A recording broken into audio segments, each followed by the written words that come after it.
But then like you guys came up and like some other guys started like making some nice trades, and I was like, you know what, I'm not a quitter. Gonna give it one more shot. So I had, I think like 7 or 8 thousand to my name around this time last year, and I joined the challenge with that, and then I started getting unemployment. So my whole account was built off of unemployment, and so I was getting some money from unemployment, and then I was learning from the DVDs, learning the material, trading, and then October, I think, last year, so this past October, is when I finally went from red to green.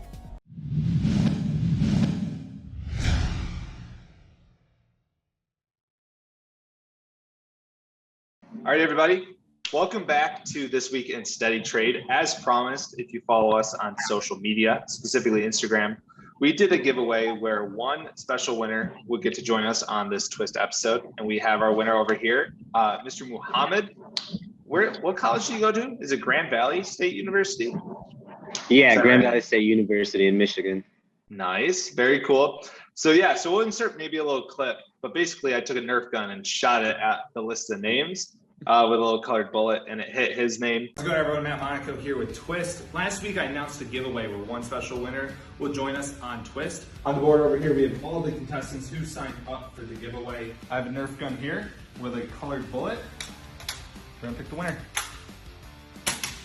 We got our winner from Grand Valley State University. That's you. Congrats. I'll be reaching out via my StocksToTrade email. If you didn't win, thanks for joining. Everyone here, awesome giveaway. We'll be doing more in the future. So see you next time.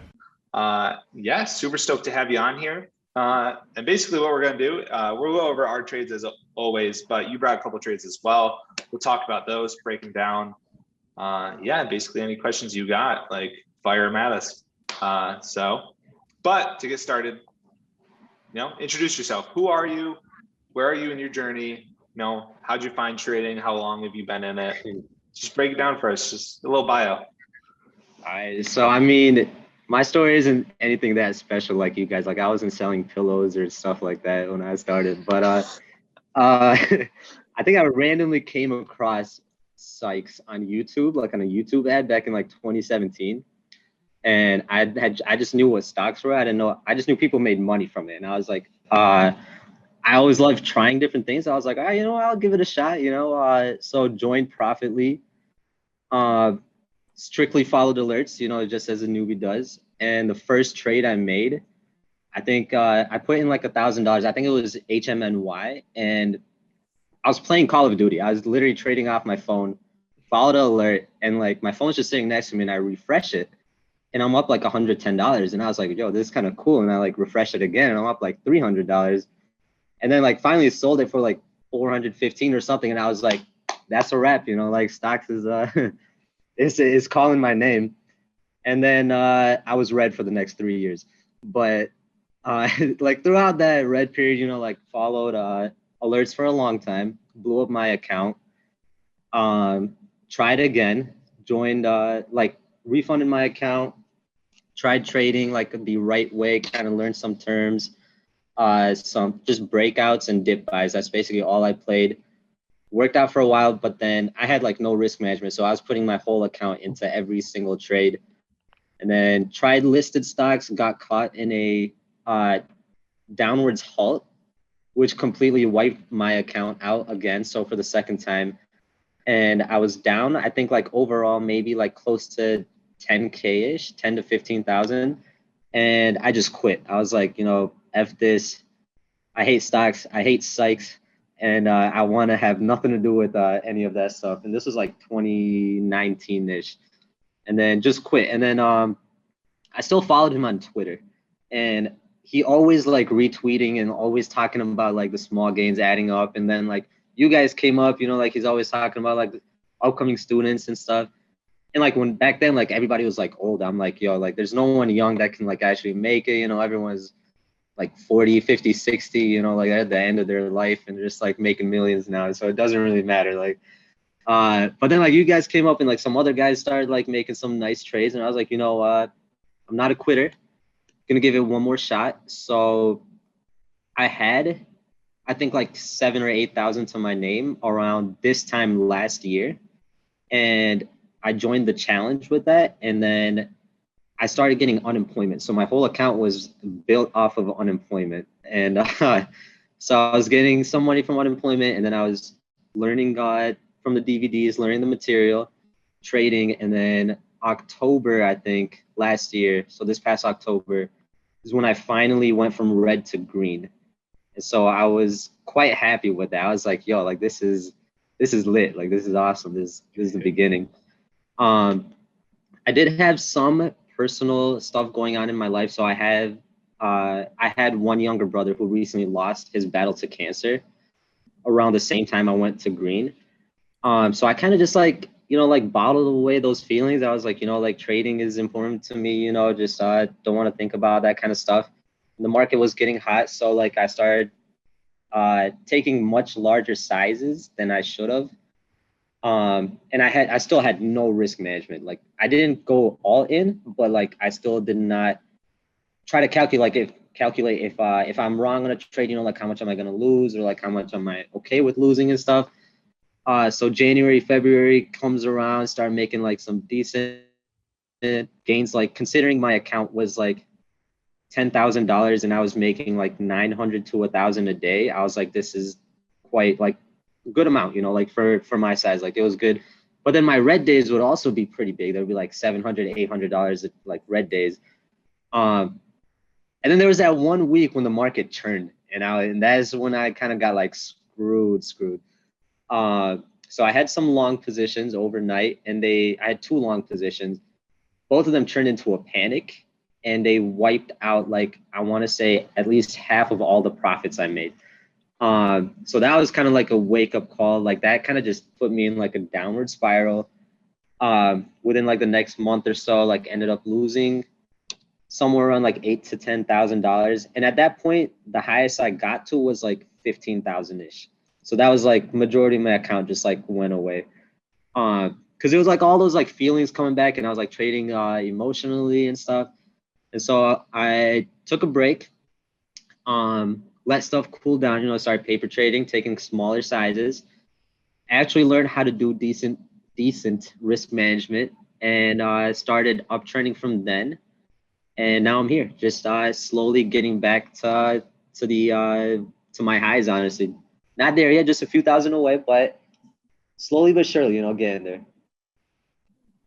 That's awesome. That's my journey. That's cool. I you have to admire that kind of a story, because I think every story, everyone's different, but I think when you first start, if you don't hear other people's stories, you generally think like yours is the only one that's like that. I certainly felt that way for a short period of time, and then I realized most stories are actually quite similar. Of course, there's always different thing about it, but the fact that you made a few money in the beginning, then down a lot, then made a lot, and then lost a lot, and then now you're back to almost to new highs. Like you can clearly see the roller coaster you've been through, and like that's not as uncommon as you'd think, right? It's actually probably more common than most people think. So if you're watching this and you relate to Muhammad's story, like there's way more people like you. We've all been through some kind of form of that. So that's awesome that you're still here and still working it out and still getting better every day. So it's cool. 100%. That's the thing, yeah.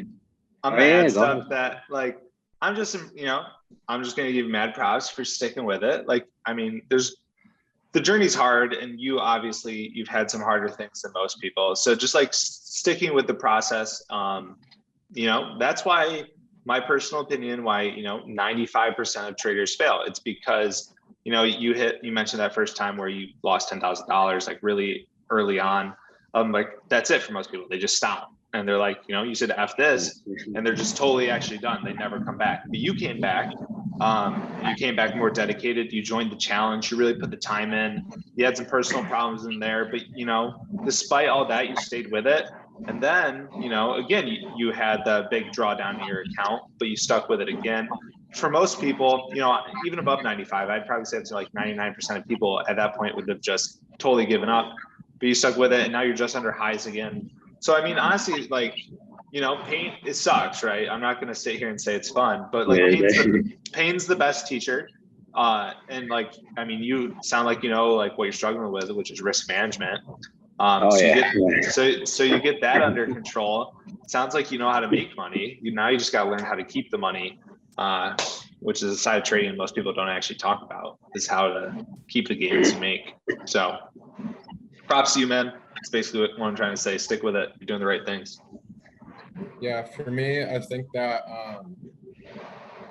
the key difference of why you started finding some success, I think you started taking it more serious and you invested into your education, whether that be the challenge or some kind of other resourceful stuff to learn from.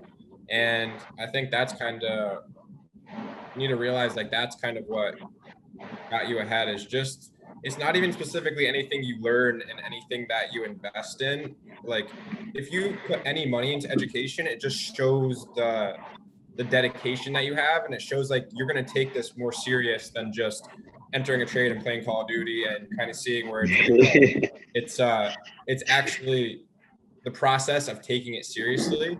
And like Kyle was saying too, like the ups and downs in the beginning, like I can relate to that a lot, where I would make some money and then I would lose it, make some, lose it, make some, lose it, until like I finally got that consistency. And for me, that one thing was just one, focusing on one thing, and two, cutting my losers extremely quickly, because in the beginning, like, you can't really be lenient with your trades. Like you can't like, oh, let me wait and see, let's see what happens. Like once they start going against you, it's like cut. You need to like kind of build yourself up like very consistently, and don't let your equity curve like dip too much, because it's just going to be like up and down because you don't have enough profits. You know, where as if you're up 300,000 and you're in a stickier situation, like maybe you can let it go against you a little bit more, and it's not going to, you know, take away all your profits.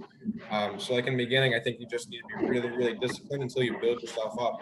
And while you're building yourself up, like you need to keep that, you need to keep a lot of confidence, and you keep confidence by not having these huge drawdowns, and keep that mental state healthy by staying close to your highs. So that's what I have to say. That's so true. Yeah, honestly, that was probably the only things that like helped me come back and just like trying to stick through it is you know, constantly seeing other people like, yo, like talking about discipline, like no matter who it is, what kind of trader they are, you know, like discipline like that, we're just kept coming up, and then just like investing in your education. So I was like, you know what, last shot before I actually quit, you know what, I can't, because I hate quitting if I like didn't give it my all, you know. So I'm like, if I'm actually gonna quit, I have to give it at least 100%. Like that's just, because otherwise that's just gonna fuck with my head. So I'm just like, you know, I'm just gonna actually give it 100%. And then I was like, you know, oh wow, this actually everybody's actually right about what they said. You know, it's crazy.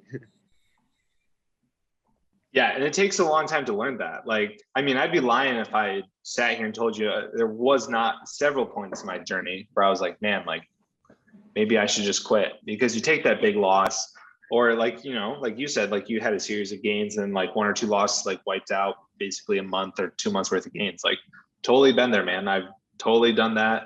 I did that for like 3 years, like, and it sucks. And it's just, you know, I like what you said, you wanted to give 100%.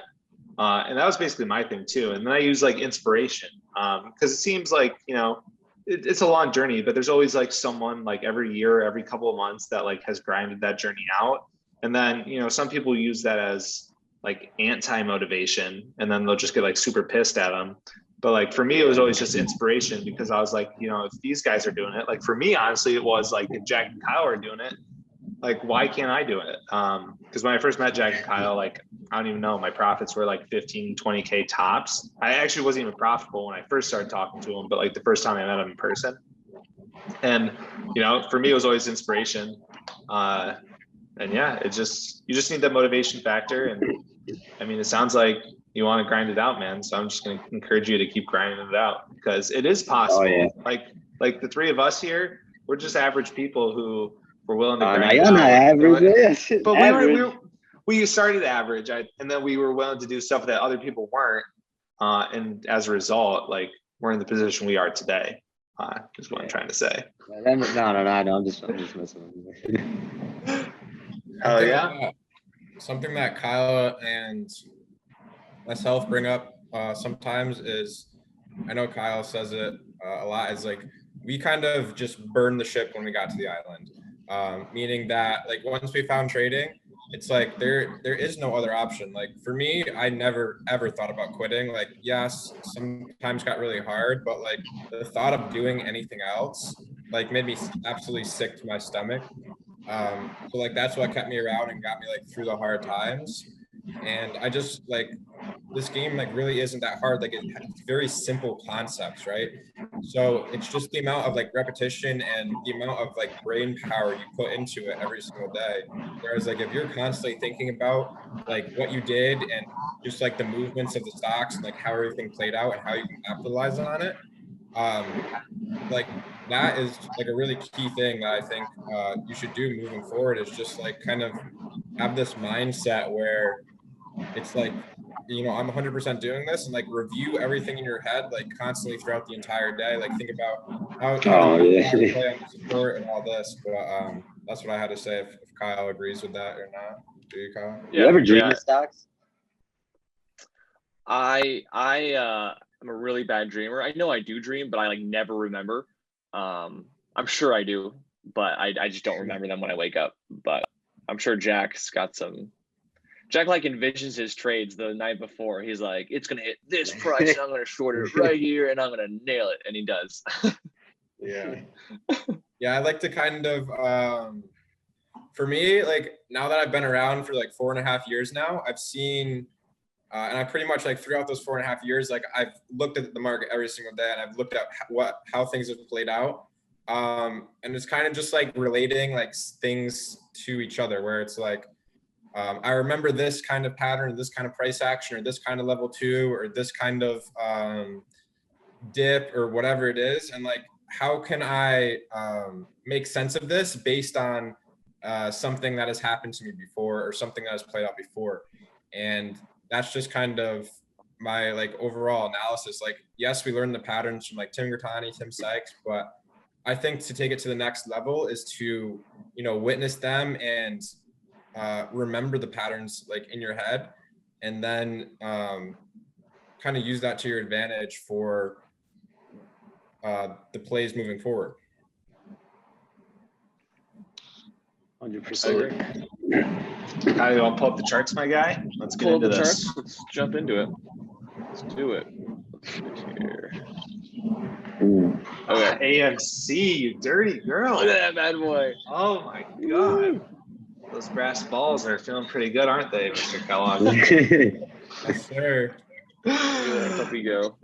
That's gorgeous. All right. Let's break down our trades first, and then we'll give the majority of the time to Muhammad here, talk about his trades. They all too nice, man. She's beautiful. Let's go over Mossy first. That was mine this morning. My main trade. I had on my watch list since the previous day, yesterday. It was getting near these breakout levels. Ultimately, it like failed, but it just caught on my radar because it perked up. Former runner a little bit. It was trading some decent volume. So if you could pull up like a 5-day, Kyle, like 5-day would probably do the trick. I was watching it because it gapped up so much today. So I kind of like wrote it off a little bit because it didn't really close the strongest, mostly sideways. But pre-market, just because it was on my watch list, I caught it. It gapped up over the highs, and that's just like easy, clear trade for me. Because any short seller that might be in it, first of all, in my opinion, dumb. So I don't know if they even exist, but hypothetically, if they do, they're in trouble, right? Because it's over those highs. So anyone who shorted yesterday immediately is down on their money. So I was looking for like a week open to like give them like lure in some new short sellers, and anyone who was in it from yesterday to feel comfortable for a brief moment in time before it ripped to new highs. It dipped a little further than I wanted, but still held green. It's totally fine. And then I bought it over that opening price, roughly at like 550, 551, I think was my average maybe.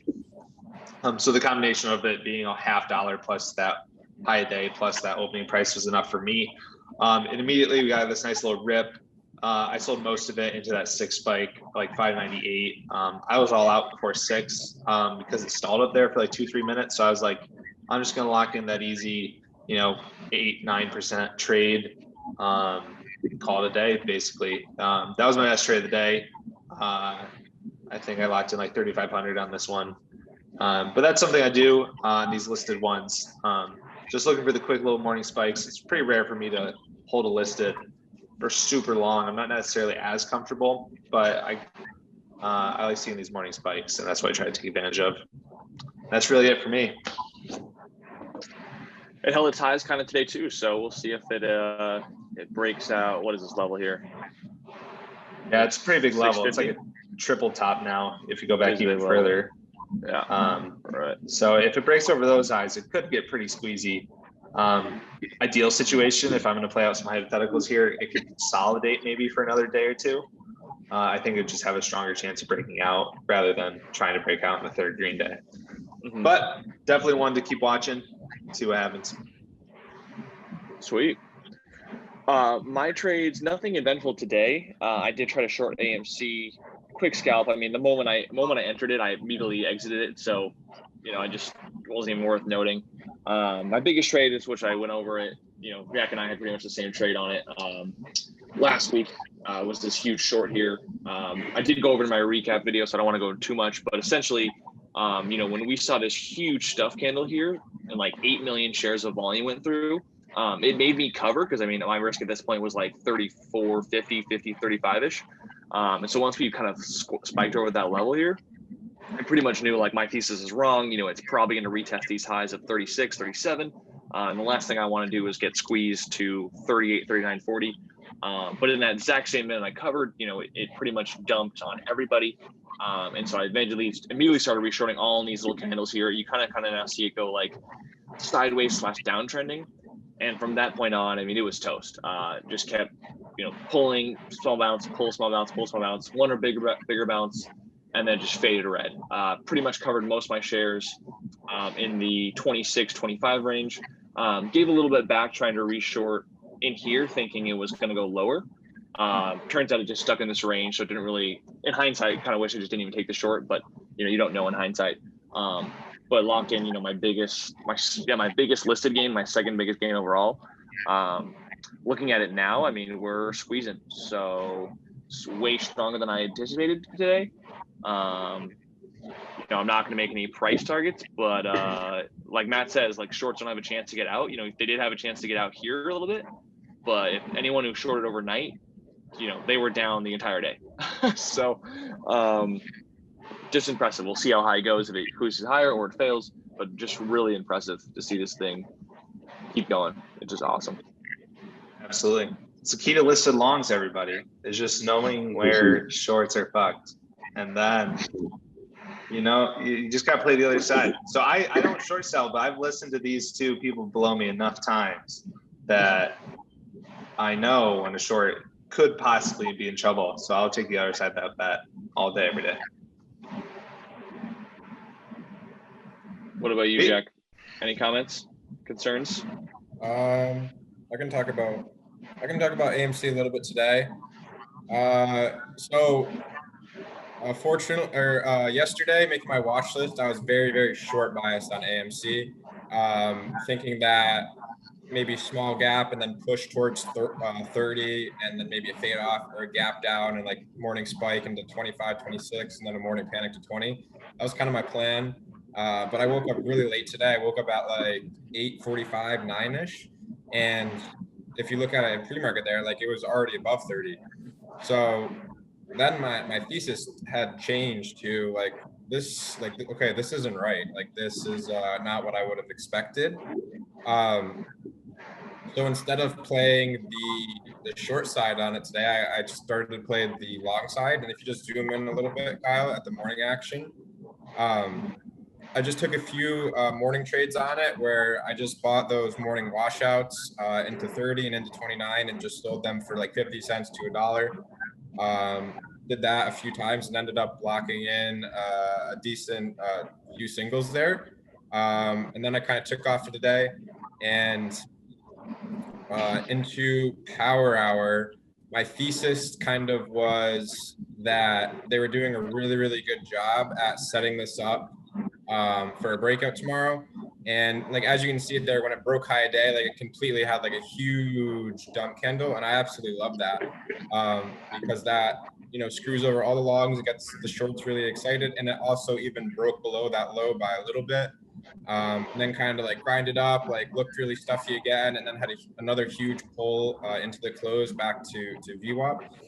So I think they did a really, really good job setting this up for a potential big blowout, just because I don't forget like GME and what happened with that. And this is like a very similar kind of scenario. It was the same kind of stock. It never really went truly parabolic like GME did. So I went ahead and took a position. I took a couple of stabs on the way down, but didn't lose anything meaningful. And I actually got a really good entry down there at 30.86, right on VWAP. And now I'm just kind of letting it go with break even stop loss or a gap down tomorrow. So that's my play on it. And if you look at the daily chart, it was very key for me to see this close over 31.80. Actually, the daily chart doesn't really show it too well, but the daily candle closed green just by a hair. And that's key to me because it held above the opening price.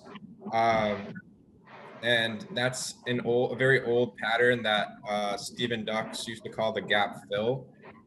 It's just where like when a stock that gaps up and has a huge morning pullback, and then if it can reclaim that opening price, that's kind of like the new previous close / red to green area. So that 31.89 was a very key level, and we got a really nice close over it by a little bit. And now we're starting to gap up in the after hours. So we'll see what happens tomorrow, but I think that this potentially could have a really nice breakout, just because it's such a popular, like, hot name. Like I remember Kyle said on Friday, he was like, yeah, my friends are telling me that they're buying AMC because movie theaters are opening and this and that, and all this crap. But like, in my opinion, like this is a lot of this is a trade that we usually miss, just because like we're very like stubborn and like, but I think like a lot of these people, like people who were buying GameStop back at 50, 60, 70, 80, $100, I think kind of this is where we're at on AMC, and we could see a huge speed up and parabolic this week, and I hope so, because AMC's fade on Friday I was expecting down halts and I was expecting destruction, but it was a slow choppy fade and it held support from the previous day. And I was expecting a weaker gap up today, and it didn't have that weaker gap up. And it also closed really, really well. So really liking this price action moving in towards this week. So we'll see what happens. Certainly could just gap down tomorrow and fade off, but I like my odds from a really, really good entry too. And as you close it out right there, new highs after hours. So this could get wild. We'll see how pre-market goes, but it's pretty sweet. It's kind of it's insane. I'm praying for like $100 on it. Oh my gosh! I heard their target was 69. That's the target for the boys. Incredible. All right, Mohammed. We got 3 tickers of yours here. Let's break them down. Oh boy. All right. So the reason I chose these ones mainly was because not only because like it was like my biggest game, but like I was at like a different point in my trading career at that time. So like for INTV, the only patterns I knew at that time was panic, morning panic, dip buying, breakouts, and it was only intraday breakouts. I didn't know about multi-day, multi-week, or anything. Intraday breakouts, and I just knew if a OTC closes strong, good volume, is gapping up the next day. That's all I knew. So that was the pattern I played on this one. It was over that big gap up that happened. So I caught it near end of day on the 12th, I think. The 12th here. Let me see if I can custom it here. So is that February 12th? Let's see. Yes, sir. So yeah, like I would be watching. I watched this all day, never touched it, and then I saw that like it tried to break out over the morning, mid-morning highs, and it kind of failed near like around there, kind of like failed, but then it started reclaiming that. So I started buying the dips and just started praying to God that this gaps up, and which it did. The next day it gapped up, and I can't remember exactly what price I sold it at, but Let's see if can I get it the 15th here? Maybe it's the 16th. I think it was a 4-day weekend. Yeah, I think it was. That's probably why. Yeah, there we go. Good call. Huge gap. Yeah, up so so I sold it into that gap up. I did not want to hold it. I was like, this is good money for me. You know, like I'm out of this. So I did that with that one and one of the other tickers that I mentioned. It was the same day, like that week. Like everything happened for me that week. It was that was the week I was like, I'm becoming a millionaire by next month. So it was that and ARBKF. So that was the other one. So they were all I think that was during the crypto hype. Yep. It looks like the same day here on the 12th. We go Yep. It was that same day. So I had two PR trades on the same day, making my best day that day. But that's the thing, like I like that chart, looking at that chart now looks so beautiful, like that consolidation in the morning, and then like, and I totally like missed all of that. And I didn't even learn how to trade that till I joined Small Cap Rockets, honestly. The swizzle and like the like any kind of consolidation. I didn't even know what consolidation was. I just knew like, okay, like it just needs to rest before it goes up or down again.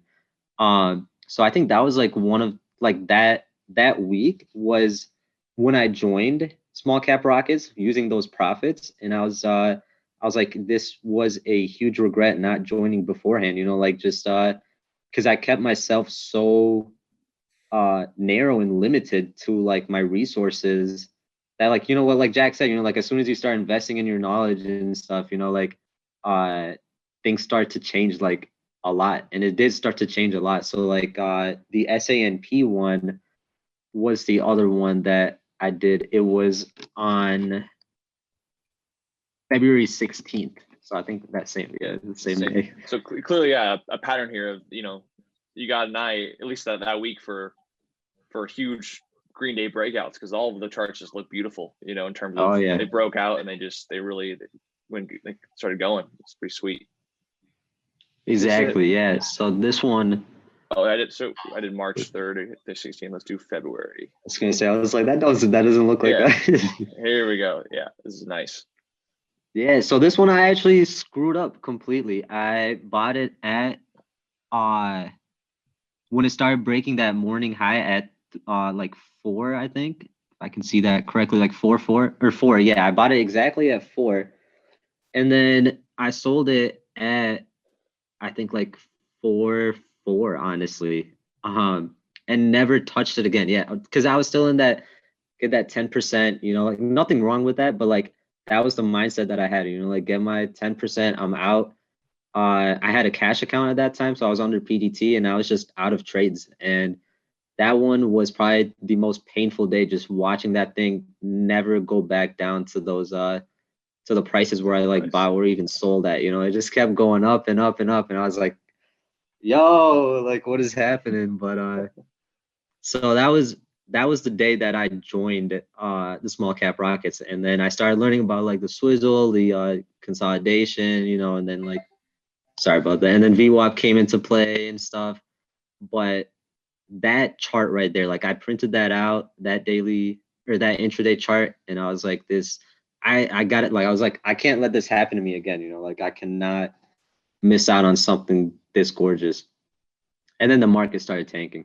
So I had like a few days to profit off of that. But oh, beautiful. You printed it out.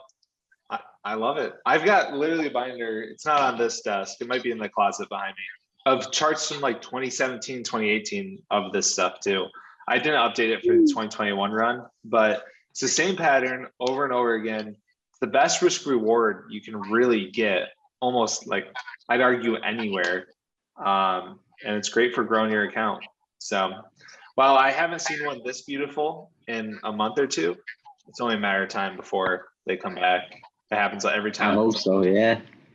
Yeah. Honestly, just like seeing other people's point of views and stuff, you know, like helps just as much as learning like through social media. Like I, like, you know, just joining random groups and stuff. And then I met or came in contact with Mr. Fisherman Botsky, and Dawson, and then they helped me, like gain some confidence. Like the best thing that now I do is I hear Bosky in my head. Like if you see your setup, put some size in and just hold on to your nuts and just wait till it goes against you or something. And it's working. Like, I was like, all right, I'm like just sitting here sweating, just watching like tick by tick, which it definitely doesn't help sometimes, but it helps more often than not.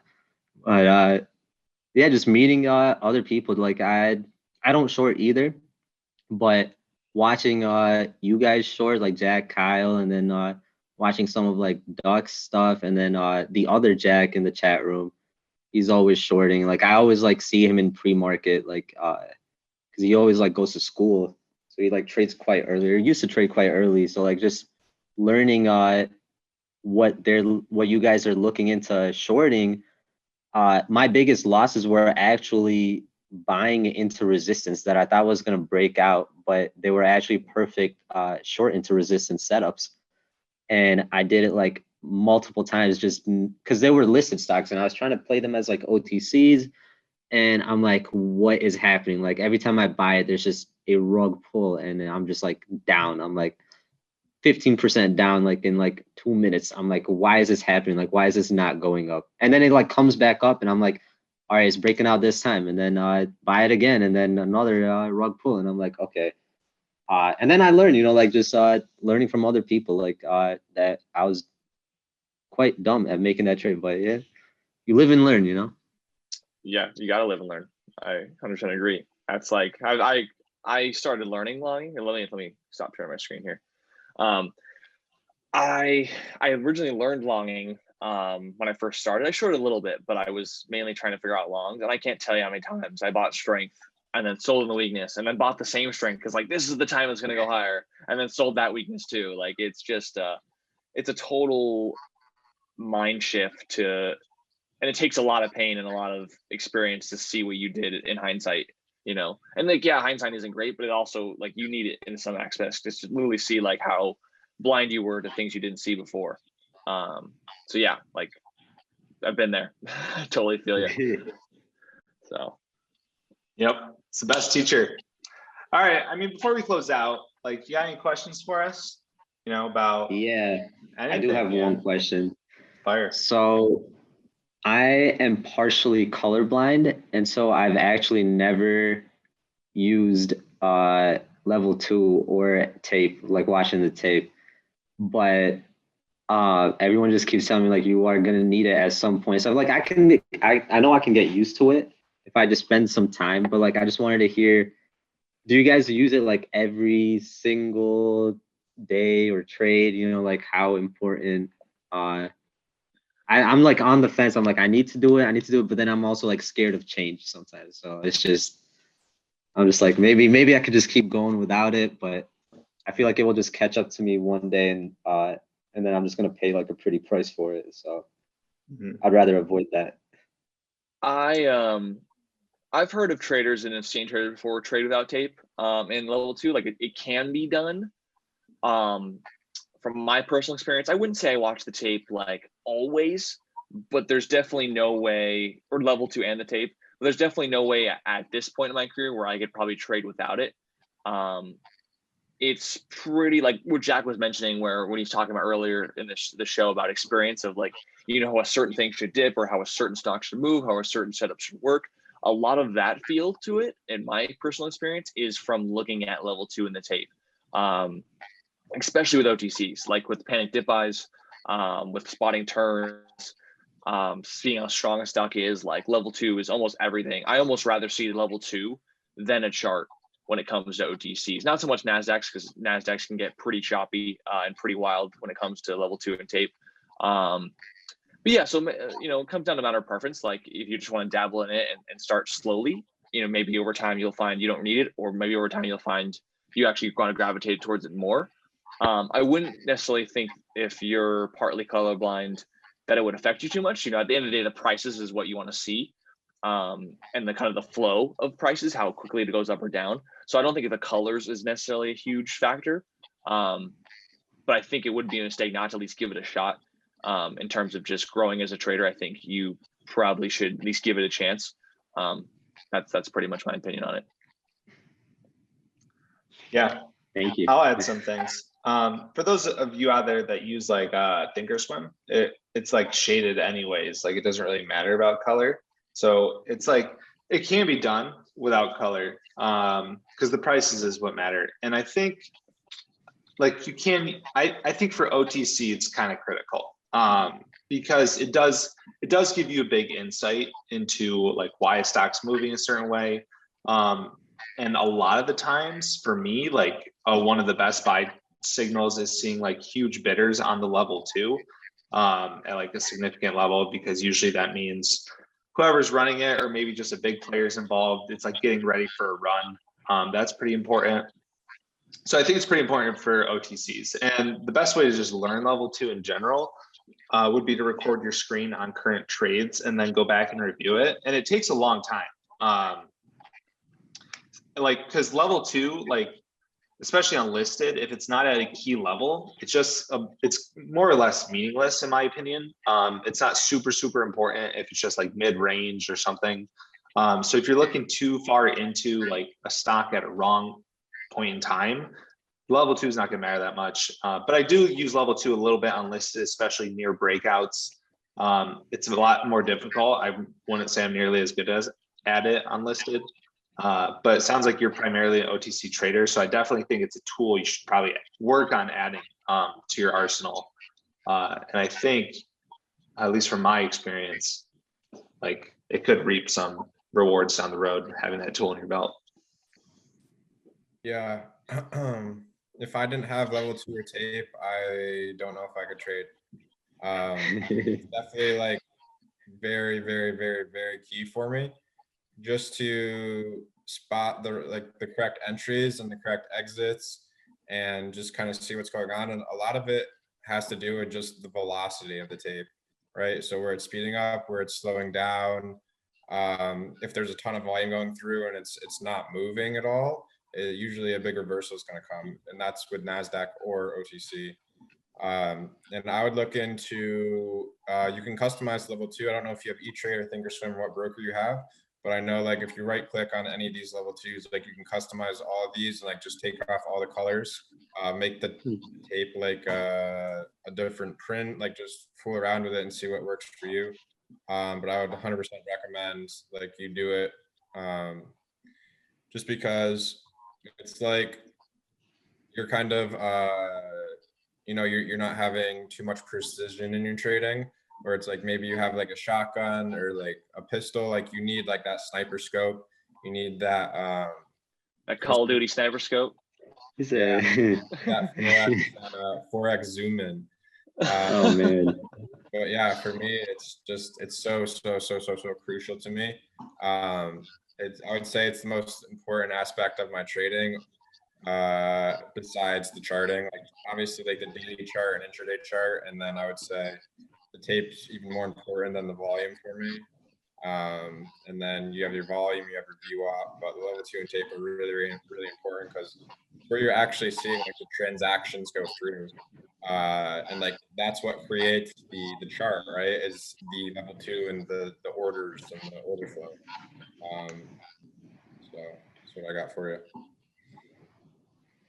Well, that makes sense. Yeah, you know, I needed to hear that, honestly. I needed someone to tell me. Yeah, if you're in the challenge, or I was gonna say Sykes has level 2 DD if you're in the challenge, which is a good place to start. It's got some really good basics in there, but like it at the end of the day, it always comes down to just like experience and screen time. And the best way to build that as quickly as possible is to like try to record your screen. There's a ton of free softwares out there. You can record your screen and just rewatch it, you know, when you got free time. Or like Trade Tickers 2 is more or less how I learned to read level 2, because I just watched the OTC breakout chapter like 30 times over the last like 4 years. And eventually like you recognize patterns. So that's another way to do it too. Definitely will have to dig into that. Thank you for that.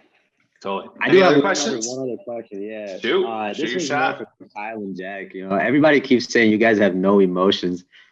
You guys have emotions or what? Oh yeah. Oh yeah. Don't listen to them. Look at Aang Monaco from has emotion. Look at Avatar, he's smiling every day, and bro. Like, then Mr. Kellogg over here, who sits in a dark closet most of the time because he's gonna, might kill somebody. I don't know. Don't listen to him. Jackson is like, he's just ready. He's hot, bro. I don't subscribe to the thought process of like you should hide your emotions or not show them. I think you should acknowledge them. I just think you don't need to give in to them in a way. So it's not necessarily, I never try to suppress them. I just want to acknowledge them as they're happening. And then and as I acknowledge them, pretty much let them fade, right? And that's what I mean by acknowledging them, but not giving in to them. Because if you give in to them, that's when you start revenge trading. That's when you start being actually emotional. That's when you actually start changing your behavior. But if I may look calm on the outside, but on the inside, if I'm thinking to myself, okay, I know I'm really nervous right now. Like, why am I nervous? Or, okay, I'm really scared right now. I'm really scared. Okay, I'm feeling super confident now. Like, am I being too confident? In my face, I might be totally like if you're watching me in person, I might totally just be blank. But I think I could be in my so blank because I'm acknowledging my emotions as they're happening. So I rather use my emotions as like almost another level too. Like, you got my level 2, you got the tape, and then I got my own tape of emotions. Like, I'm reading them as they go. And I think calling them out as they're happening really removes any power they have over you. And of course, it takes practice. I certainly was much more emotional when I first started. Like, my hand would literally like shake like this. I'm trying to click like the buy or sell button. And now you won't even see that. So yeah, that's how I say it. I would never subscribe to like, don't feel emotion. I subscribe to the opposite effect of like, feel them so much that they no longer have power over you. And you can literally just diagnose them as they come up like that very second. So yeah. Yeah, okay. Kind of going off what Kyle said. I don't really know where to start because I have a lot of things to say, but I guess starting off what Kyle said is like Kyle reads like a lot into his emotions. So a lot of times like I'll just live vicariously through Kyle. So I'll just let Kyle like talk about his emotions. He's like, oh, this is bullshit and shit like that. So like that's in a sense like getting it out of me too, because I'm like, Kyle and I are always usually in the same exact positions. Whether it's long or short, like our plans are maybe a little bit different, but we're in the same ticker with the overall same thesis. And if it's, doing something really funky, like Kyle's going to be really, really mad. And he's going to let his emotions out. Whereas like, I'll just kind of be like, okay, I'm going to live through Kyle's emotions and like, I'm out that way too. So that's how, like, when stuff goes against me, that's kind of what I do. And then like when stuff is winning or when stuff's like going in our favor, like I like celebrating and being like, yeah, like this is awesome. But I always keep in my mind like the chart and where we're at and that plan that I have in my head of like, where's my price target, where's my goal, where's everything. And it just helps me like kind of just like not caring about the money so much too. Like I'm in a point in my career where like the money like isn't everything to me anymore. It's like I say, like a lot of times it's like just a video game to me. So it's easy for me just to remove that emotion of like the money like going up and down. But I will say like the one thing that really irritates me is when there's some technical difficulty that I can't control, whether that's E-Trade crashing or not canceling my sell orders or missing my fill or not getting filled somehow or whatever it is. That really pissed me off because that feels like it's really unfair. But now like I'm a point in my career also and I have the experience where like I'm used to it, right? Where it's like this has happened to me so many times. I'm just like, like here we go again, kind of thing. So those are like my emotions in trading. And then I would say that like since I just take the money aspect out of it, I would say that like I'm just not too emotional in trading, but like I would say that I'm more emotional like in other areas of life, and just like trading is just kind of like whatever. But like in other areas of my life, like I'm a lot more emotional about. Whereas like I feel like most people are like, oh, I'm most emotional about trading, and for me like that's not the case at all. that clears out everything, you know. Everyone, always every chat room or Twitter and stuff, it's just like, yeah, Jack's a robot. You know, he don't have no expressions, no nothing. And like Kyle too. I'm just like, dog, like. But so I was like, you know, I'll just ask that. Yeah. No, we're human. We just have traded for so long. I could see how we certainly act different. I totally get that. But that's just like, I don't know, maybe it's like a mindset shift we developed over time where it's like when we're trading, it's just different, you know, because like, yeah, I totally laugh. I totally, you know, get angry at certain things. Like even out, like Jack mentioned, outside of trading, like totally, I'm a human being. Like I deal through all the same shit that everyone else deals with. It just, when I'm trading, it's different, you know, different mindset completely takes over. So. Rock and roll. Well, I'll let you ask one more, and then we'll get a bounce if you got anything left.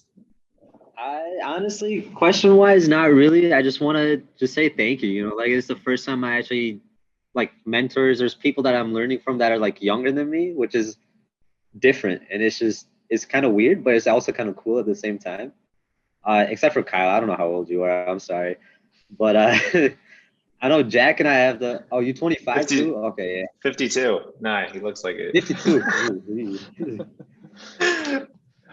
Yeah, I'm 25 as well. So like, I think Jack and I have the same birthday, and then Matt's the youngest, I think. Nah, Jack's younger than me. Jack's younger than you? I'm 23.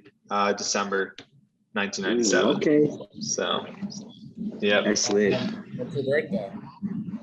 Huh? What's your birthday? April 23rd, baby. Hell yeah. Hey, April babies. April's know what's up. But yeah, honestly, just want to say thank you to all of you guys for what you do. I don't know how you guys even have the energy to do this podcast too. Like I'm not even running the podcast, and I'm getting tired sometimes. Like throughout the day. Yeah.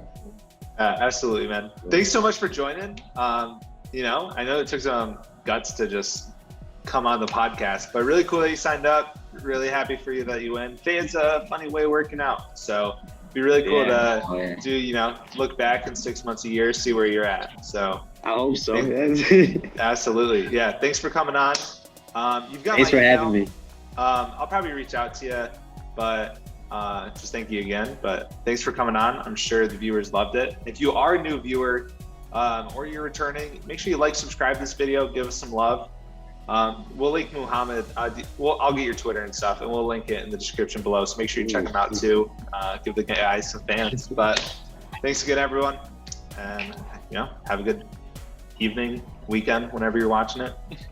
We do this every week.